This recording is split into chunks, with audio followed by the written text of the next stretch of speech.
So you are ready to buy a boat, but how do you pick the right one? In today's episode, we are breaking down the key factors that will help you choose. Consider size, style, budget, and purpose. Let's dive in and find out. Hey everyone, and welcome back to the channel.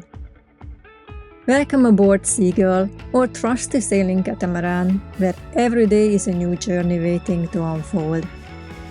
Our story is not just about the destination, but the journey itself, adjusting sails to life's winds and finding joy in the present moment. So, why not join us? How we choose our boat? Tricky topic. So, how did this journey start?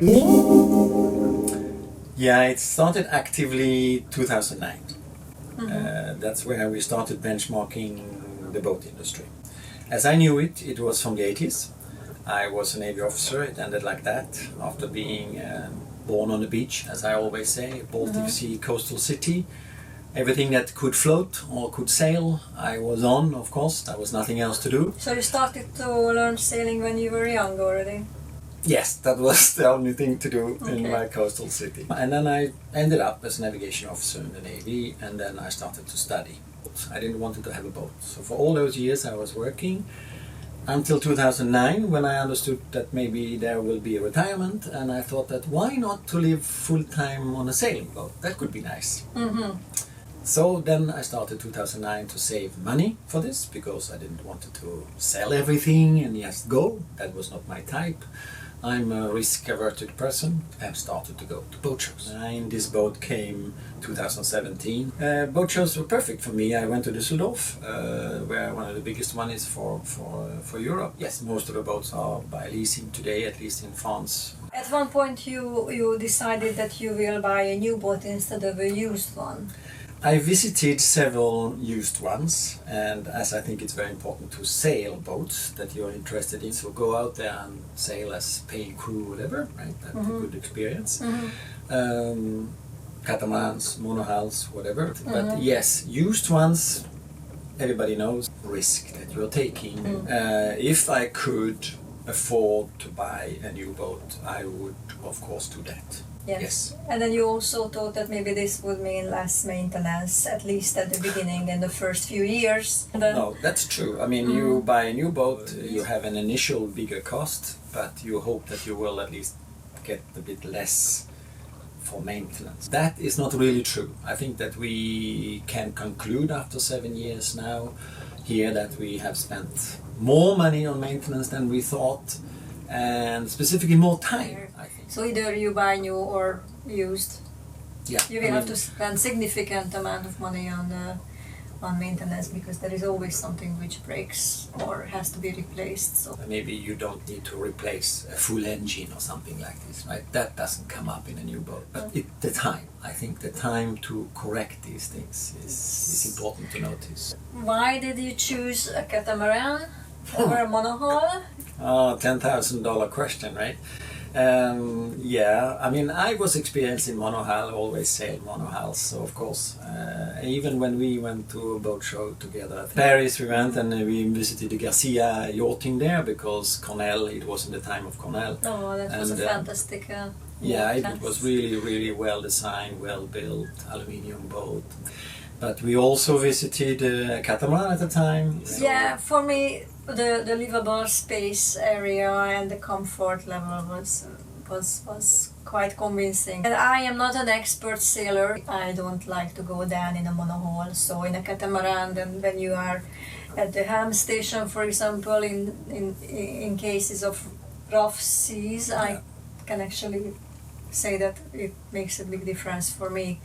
I like to sit up here. This cannot be underestimated, I think, that you actually have 3 levels in this catamaran. You can have stand-up height in the cabins below, in each hull, and you have the galley on a kind of a horizontal level, and you're also very high, and you can go up. Always steer the boat from the cockpit level. And we didn't want it to go for a performance catamaran. But No, this one a is good heavy. Cruising, Yeah. stable cruising. Cruising is the word, right? This is a heavy boat. And why we choose the Lagoon instead of other brands or? We went to the factory at least 3 times. We have been in this production line. So we could see ourselves how they built the boat, which techniques they used.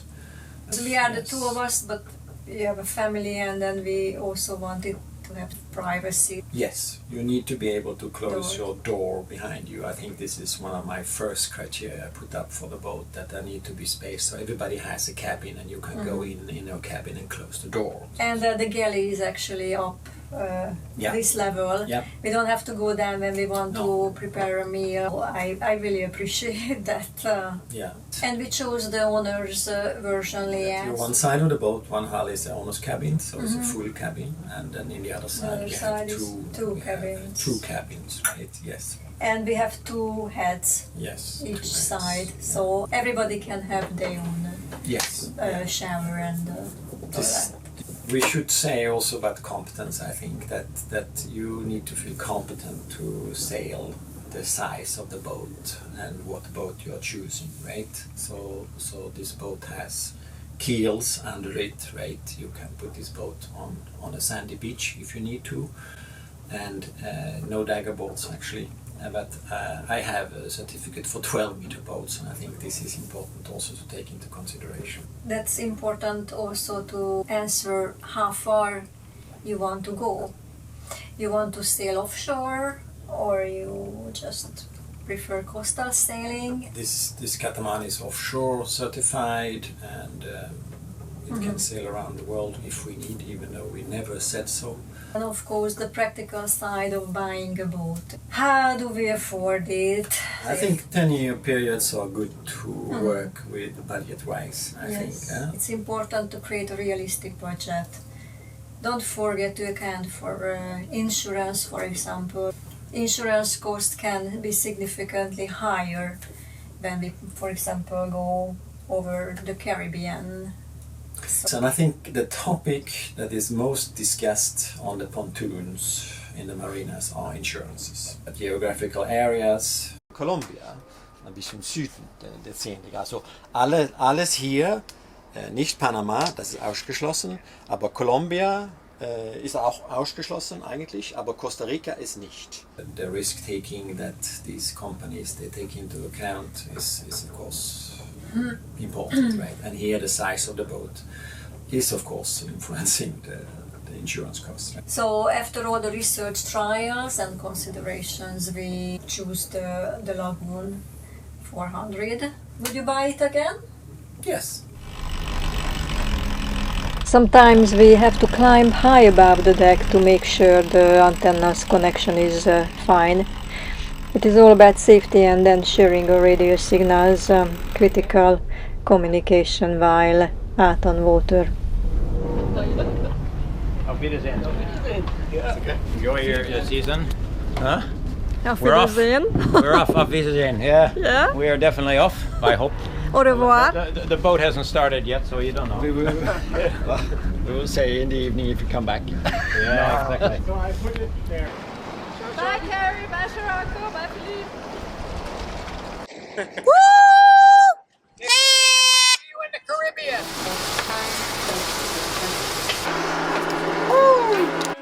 Pasta with zucchini and a bit of Philadelphia cheese into it first. And I don't know what's wrong with the avocados, but these avocados never ripe. That's it. Are you a pirate? No. Are you trying to climb on my boat? Yeah. Pirate alert! Pirate! Yeah, sure. No, I just want to clean the side a bit. Okay. Oh, okay. That's allowed. Fine. That's allowed. Yep. Okay, I'm a boat boy from Okay. Caribbean. But I'm not paying. Oh, boat boys, they don't do anything without payment. Okay. Oh. You get lunch instead. Okay. We are filling the water tank and I'm checking how much actually we have. Currently is 3/4.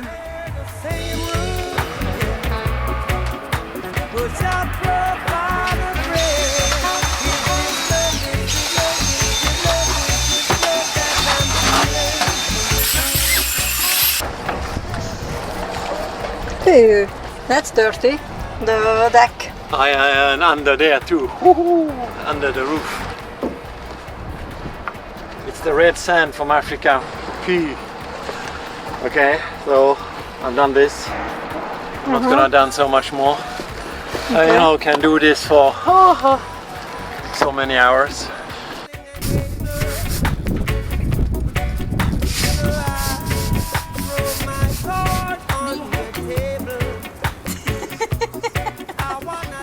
So part of the storm tactics is to have a kind of a break to slow the boat down.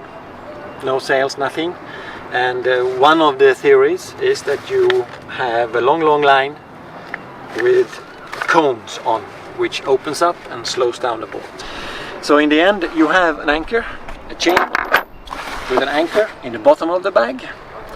And then you have the cones coming up the bag like this.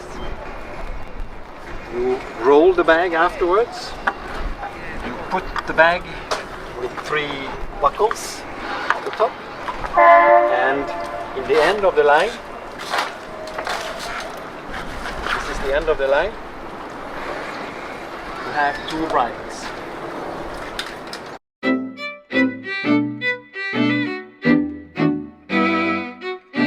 It's mounted here between the davits. Right, you open these 3 buckles, and with the weight of the chain, it will go down, right, and it will be behind the boat. And the 2 attachments are on the 2 cleats, so it will hang in a bridle behind the 2 cleats that we have in the aft.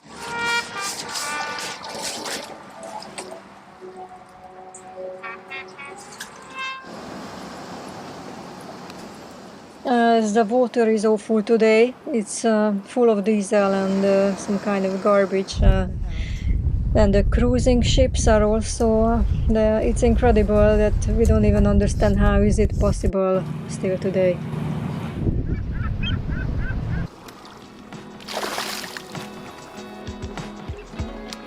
If you are thinking about making the leap, make sure you are well prepared and do your research.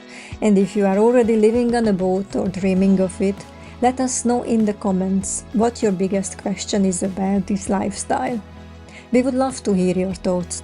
Don't forget to like this video if you found it helpful and subscribe for more sailing content. And see you on the water. You need a reliable and well-built boat. This we have to cut. Okay.